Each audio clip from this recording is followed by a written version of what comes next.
أما بعد فأعوذ بالله السميع العليم من الشيطان الرجيم من همزه ونفخه ونفسه بسم الله الرحمن الرحيم ربنا إني أسكنت من ذريتي بواد غير ذي ذرع عند بيتك المحرم ربنا ليقيموا الصلاة اللهم رب اشرح لي صدري ويسر لي امري واحلل عقدة من لساني يفقهوا قولي واجعل لي وزيرا من اهلي اللهم رب زدني علما اللهم رب زدني علما اللهم رب زدني فهما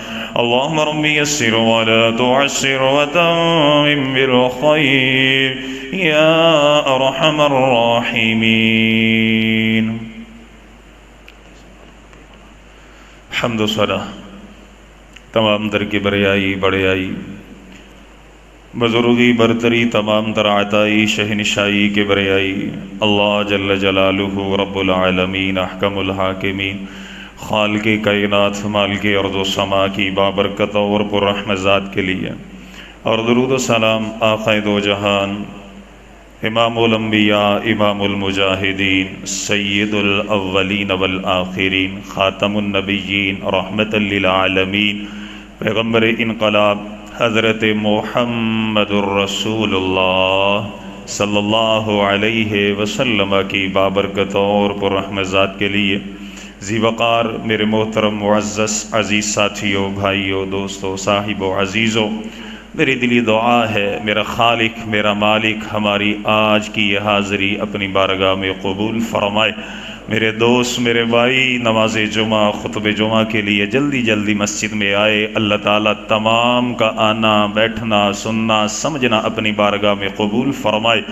اللہ تعالیٰ قبول فرما کر ہماری نجات ہمارے والدین اساتذہ کرام محسنین اللہ تعالیٰ تمام اہل و عیال تمام انسانیت کی ہدایت کا نجات کا ذریعہ بنائے سبب بنائے آمین. ہم سب راعی ہیں نگہبان ہیں جس چیز کا اللہ تعالیٰ نے ہمیں نگہبان بنایا ہے اللہ تعالیٰ ہمیں اس کی اچھے طریقے سے نگہبانی کرنے کی توفیق عطا فرمائے. صاحب اولاد بیٹھے ہیں اللہ تعالیٰ اولادوں کی دینی تربیت کرنے کی توفیق عطا فرمائے.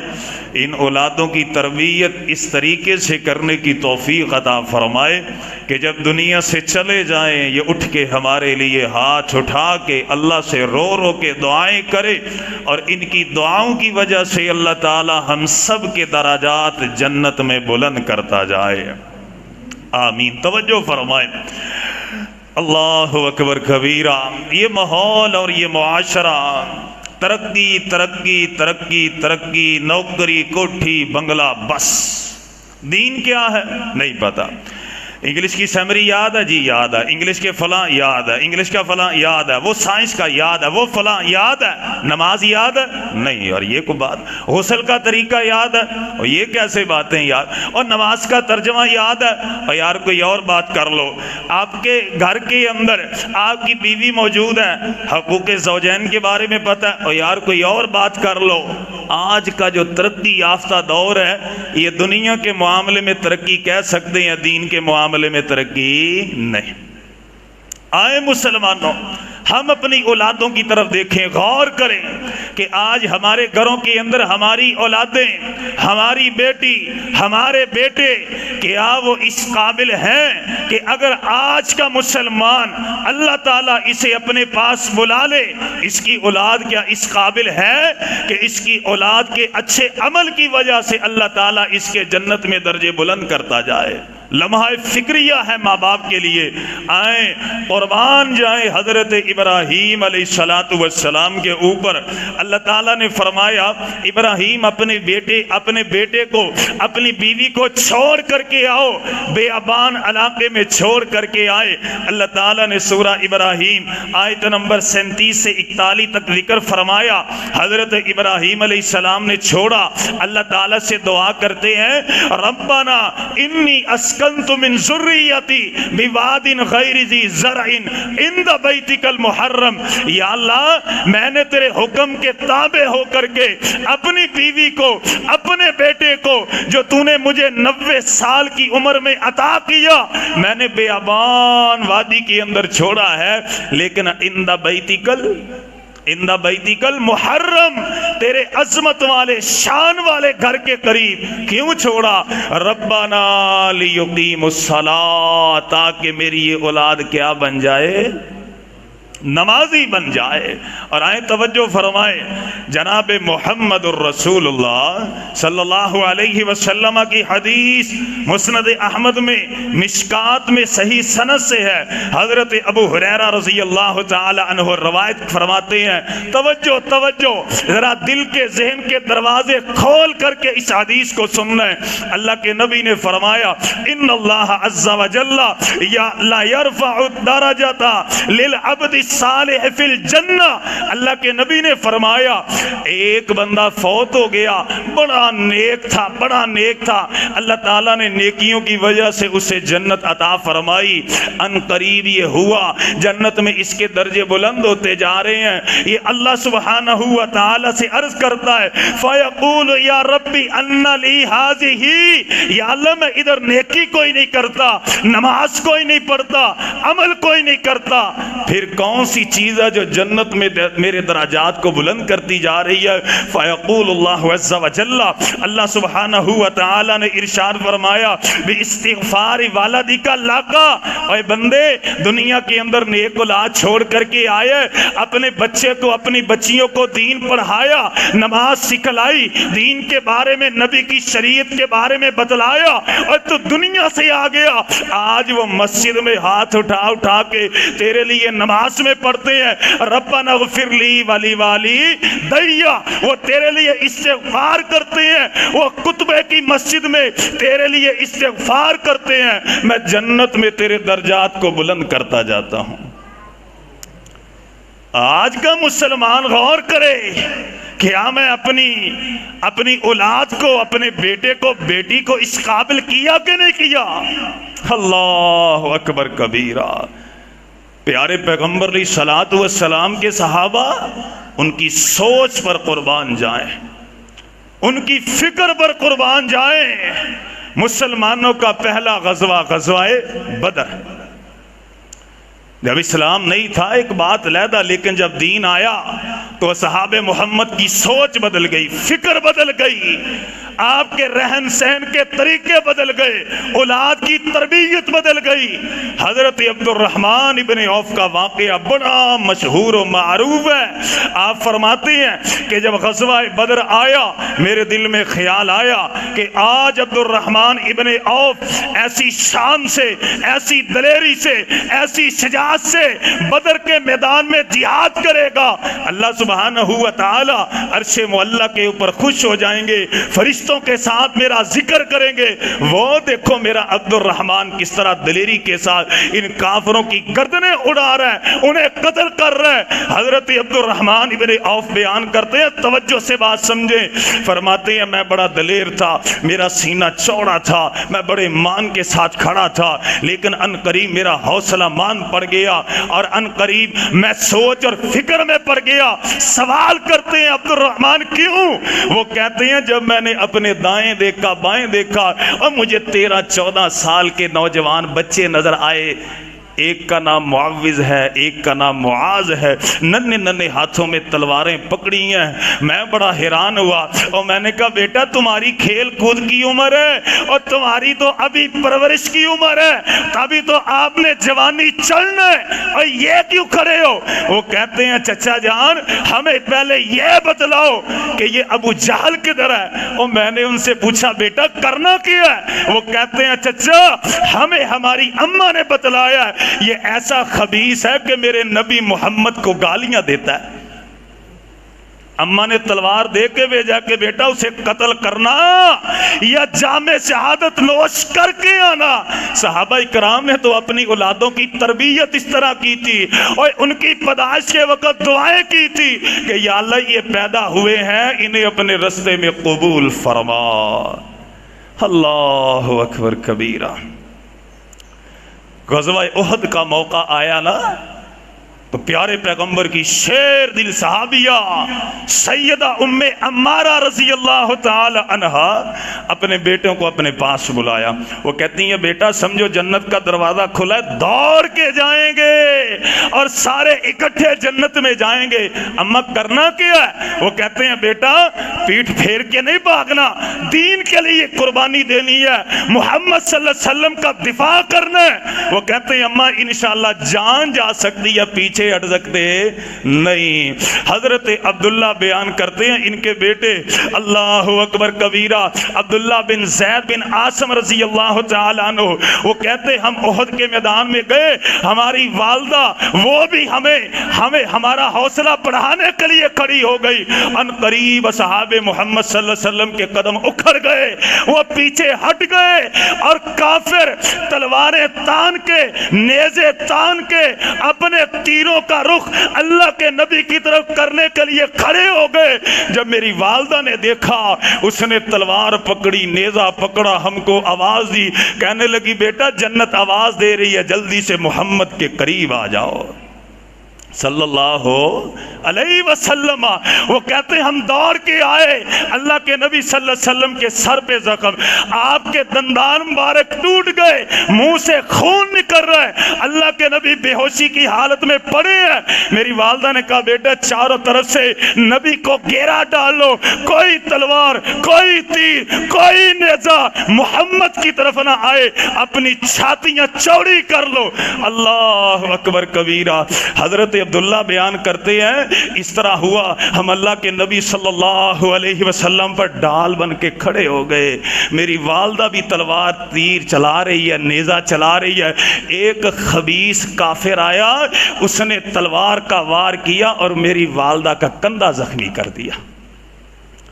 جب کندھے سے خون کا فوارہ نکلا, گرم گرم خون جناب محمد الرسول اللہ صلی اللہ علیہ وسلم پر پڑا. اللہ کے نبی کی آنکھیں کھلی, اللہ کے نبی نے دیکھا, آپ نے فرمایا بارک اللہ علیکم یا اہل البیت. آپ نے فرمایا ام عمارہ تو اکیلی نہیں, اور تیرے سارے ٹبر اور خاندان کے اوپر اللہ اپنی رحمت نازل کرے. حوصلہ بڑھ گیا. والدہ نے کہا بیٹا ڈٹ جاؤ, اب جنت بڑی قریب ہے. اب محمد صلی اللہ علیہ وسلم کو پتہ چل گیا. اللہ اکبر کبیرہ. حضرت عبداللہ بن زید بیان کرتے ہیں اللہ کے نبی صلی اللہ علیہ وسلم نے جب غور سے دیکھا میری والدہ کے کندھے سے خون نکل رہا ہے, اللہ کے نبی صلی اللہ علیہ وسلم فتبسم, اللہ کے نبی مسکرائے. وینظر, اللہ کے نبی نے دیکھا, آپ نے فرمایا ام عمارہ میں تیری اور تیری اولاد کی شجاعت پہ اتنا خوش ہو گیا, آج جو مانگتی ہے, آج جو سوال کرے گی, آج کر لے, محمد تجھے اللہ سے لے کر کے دے گا. تو سوال کیا کیا؟ دنیا کا بندہ آتا یہ جی 10 مرلے ادھر چاہیے, یہ مکان چاہیے, نوکری چاہیے, فلاں. تو حضرت ام عمارہ کہتی ہیں ادعو اللہ ان نرافقک فی الجنہ. اللہ کے نبی صرف ایک ہی دعا ہے کہ مجھے اور میرے سارے بیٹوں کو, خاندان کو جو اس وقت آپ کا دفاع کر رہے ہیں, یا اللہ سب کو جنت میں محمد کا ساتھ عطا کر دے. یہ دعا کر دے. تو اللہ کے نبی صلی اللہ علیہ وسلم نے ہاتھ اٹھائے, اللہ کے نبی نے فرمایا اللہم اجعلہم رفقائی فی الجنہ. یا اللہ یہ ام عمارہ اس کے سارے بیٹوں کو جنت میں محمد کا رفیق اور ساتھی بنا دے. جب یہ دعا کر دی ام عمارہ خوش ہوئی. وہ کہتی ہیں ما ابالی ما اصابنی من الدنیا. وہ کہتی ہیں اللہ کے نبی اللہ کی قسم آپ نے یہ دعا کی ہے, اس دعا کی برکت سے اللہ نے میرے جسم کی ساری تکلیفیں دردیں دور کر دی ہیں. ان کی سوچ یہ تھی, ان کی فکر یہ تھی. آج کا مسلمان آئے آخری واقعہ. اللہ تعالی ہمیں اپنی اولادوں کی ایسی تربیت کرنے کی توفیق عطا فرمائے کہ وہ ہمارے لیے درجات کی بلندی کا سبب بن سکے. اللہ اکبر کبیرہ. حضرت امام مالک رحمت اللہ علیہ, سب نے سنا ان کے بارے میں. احادیث کی پہلی کتابوں میں سے پہلی کتاب موطا امام مالک امام مالک رحمت اللہ علیہ نے مدینے میں بیٹھ کے لکھی، 40 سال نبی کی حدیث پڑھائی۔ امام شافعی ان کے شاگردوں میں سب سے اعلیٰ، اللہ اکبر کبیرہ، ان کے دور کا واقعہ عبد الرحمن بن داخر رضی اللہ رحمت اللہ علیہ یہ بیان کرتے ہیں اپنا واقعہ، کہتے ہیں کہ میں سفر کے لیے جہاد کے لیے جانے لگا، میں اپنی بیوی کے قریب آیا، توجہ سے اس واقعے کو سمجھنا ہے۔ عبد الرحمن بن داخل بیان کرتے ہیں کہ میں آیا، میں نے اپنی بیوی سے کہا اللہ کی بندی یہ پیسے پکڑ لے، ان کو جائز کاموں میں لگانا ہے، میں واپس آؤں گا، میں تجھ سے اس کا سوال کروں گا، میں پائی کا حساب لوں گا۔ آپ چلے گئے، 15-16 سال کے بعد جب واپس آئے، رات کا وقت ہے، دستک دی، باپردہ بیوی نے پوچھا کون ہے؟ کہتے ہیں میں عبد الرحمن ہوں۔ دروازہ کھولا گیا، گھر میں بیٹھے، کہتے ہیں اللہ کی بندی سب سے پہلے مجھے ان پیسوں کا حساب دے دے۔ بیوی کہتی ہے میرے سر کے تاج، اللہ کی قسم میں نے ان پیسوں کو ضائع نہیں کیا، لمبا سفر طے کر کے آئے ہیں، غسل کیجئے، کھانا کھائیے، آرام کیجئے، صبح کے وقت ناشتے سے پہلے میں حساب دوں گی، پھر کھانا پینا ہوگا۔ عبد الرحمن بیان کرتے ہیں میں خوش ہو گیا، میں نے کہا ٹھیک ہے۔ فجر کا وقت ہوا، دل کے دروازے کھول کے رکھیں، ذہن کے دروازے کھول کے رکھیں۔ کہتے ہیں فجر کا وقت ہوا، میری بیوی نے اٹھایا، میں جلدی مسجد نبوی میں گیا، میں نے دیکھا وہاں پر امام مالک بیٹھے ہوئے ہیں، میں چہرہ دیکھ کے خوش ہو گیا۔ امام شافعی بیٹھے ہوئے ہیں، میں دیکھ کر کے خوش ہو گیا۔ میں نے کہا یا اللہ، اور میرے مقدر، میرے بخل، آج میں امام مالک کی اقتداء میں فجر کی نماز ادا کروں گا۔ اور امام مالک مدینے میں ننگے پاؤں چلتے تھے، جوتا پہن کے چلتے نہیں تھے۔ پوچھا گیا کیوں؟ وہ کہتے ہیں اس جگہ پر میرا نبی چلا کرتا تھا، اور اگر میں جوتا پہن کے چلوں گا کہیں نبی کی شان میں گستاخی نہ ہو جائے۔ اللہ اکبر کبیرہ۔ کہتے ہیں میرے دل میں خیال آیا کہ میں امام مالک کے پیچھے فجر کی نماز پڑھوں گا، لیکن میں حیران ہو گیا، ایک 16-17 سال کا خوبصورت نوجوان اٹھا اور جاتا ہوا مصلی پہ کھڑا ہو گیا۔ امام مالک اس کے پیچھے کھڑے ہیں، امام شافعی اس کی اقتداء میں نماز فجر ادا کر رہے ہیں، اور جب اس نے تلاوت شروع کی ساری جماعت کے اوپر رکت تاری، امام مالک بھی رو رہے، امام شافعی بھی رو رہے۔ وہ کہتے ہیں میں نے کہا یا اللہ کتنے خوش نصیب اس کے ماں باپ ہیں۔ اللہ اکبر کبیرہ۔ سلام پھیرا، میرے دل میں خیال آیا چلو آج امام مالک کا درس ہی سن لیں گے، حدیث سن لیں گے، لیکن میں حیران ہو گیا، یہی 16-17 سال کا نوجوان اللہ اکبر نماز سے فارغ ہوا، ممبر رسول پہ بیٹھا، حدیث شروع کر دی، امام مالک سن رہے ہیں، امام شافعی سن رہے ہیں۔ میں بڑا رویا، میں روتا جا رہا ہوں، اور میں دل میں خیال کرتا جا رہا ہوں کاش کہیں یہ میرا بیٹا ہوتا، کتنے خوش نصیب اس کے ماں باپ ہیں، اور جس کی ان کے بیٹے کی اقتداء میں امام مالک بھی نماز پڑھ رہے ہیں، امام شافعی نماز پڑھ رہے ہیں۔ میں گھر میں آیا، میں مسکراتا ہوا روتا ہوا آیا، اور میں نے اپنی بیوی سے کہا اللہ کی بندی میں نے عجیب منظر دیکھا۔ میری بیوی کہتی ہے نہیں پہلے حساب لیں۔ وہ کہتا ہے حساب کو چھوڑ، پہلے میری بات تو سن لے، کیا بات ہے؟ وہ کہتے ہیں اس طرح ہوا، وہ نوجوان نماز پڑھائی، درس دیا، وہ محدث امام مالک اس کے پاؤں میں بیٹھ کے سن رہے ہیں۔ بیوی خوش ہو گئی، وہ کہتی اللہ کے بندے مجھے یہ بتلا کہ تجھے پہلے اس نوجوان کے بارے میں بتلاؤں یا تیرے پیسوں کا حساب دوں؟ سمجھ لگ رہی ہے بھائیو؟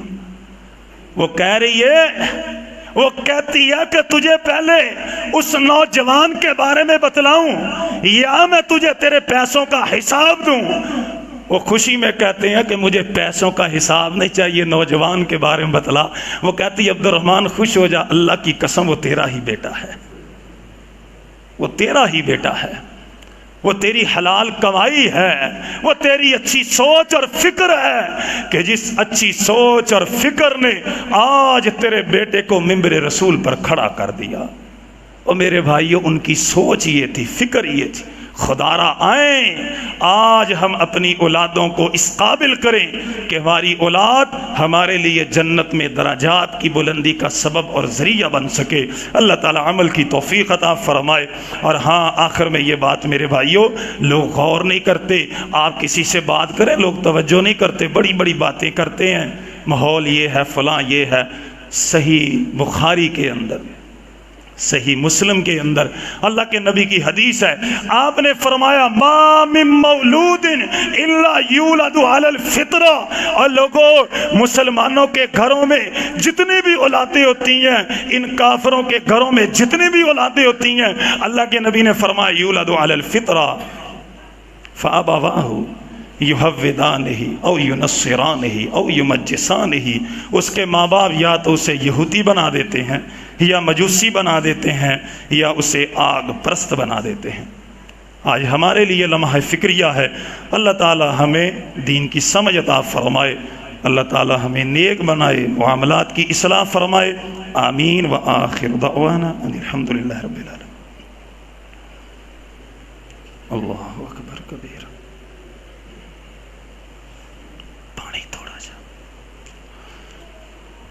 الحمد لله رب العالمين الرحمن الرحيم مالك يوم الدين إن الحمد لله نحمده ونستعينه ونستغفره ونعوذ بالله من شرور أنفسنا ومن سيئات أعمالنا من يهده الله فلا مضل له ومن يضلله فلا هادي له وأشهد أن لا إله إلا الله وحده لا شريك له وأشهد أن محمدا عبده ورسوله اللهم صل على محمد وعلى آل محمد كما صليت على إبراهيم وعلى آل إبراهيم إنك حميد مجيد اللهم بارك على محمد وعلى آل محمد كما باركت على إبراهيم وعلى آل إبراهيم إنك حميد مجيد اللهم ربنا آتنا في الدنيا حسنة وفي الآخرة حسنة وقنا عذاب النار اللهم ربنا ظلمنا أنفسنا وإن لم تغفر لنا وترحمنا لنكونن من الخاسرين سبحان ربك رب العزة عما يصفون وسلام على المرسلين والحمد لله رب العالمين۔